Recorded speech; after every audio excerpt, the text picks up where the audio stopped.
Одан кейін кішкене ойланса екен, мына блогер әйелдер бар ғой, блогер қыздарды вообще амау керек бұларды. Өйткені оған 10 мың подписчигі бар қыз бар ғой, саған қатын болып жарытпайды ол. Түсіндің ба? Ол өйткені ана подписчиктердің löpөл үшін бәрін істейді олар. Бүкіл сұлулығын интернетке салып жүрген қыздар бар ғой, ол қатын болып сенің үйіңде отырып жарытпайды олар.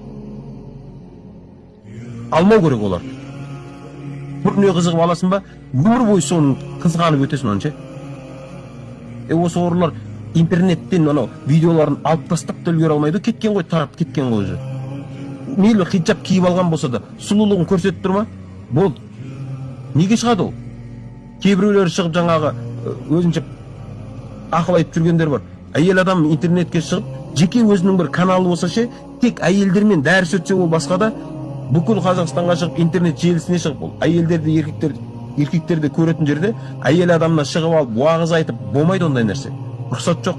Сен оның уағызын тыңдап отырып, мына сұлу әйел екен, фигурасы зор екен деп отыра бересің. Неге? Еркек өйткені пенде ғой.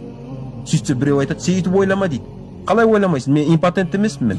Ана қатын шығып тұрма, бүйтіп сұлу. Болды, мен ойлай берем. Адам табиғаты сондай нәрсе ғой. Сол үшін әйел адамдарға интернетке шығып билеуге болмайды. Денесін көрсетіп. Интернетке шығып бүйтіп уағыз айтып болмайды ондай нәрсе оларға.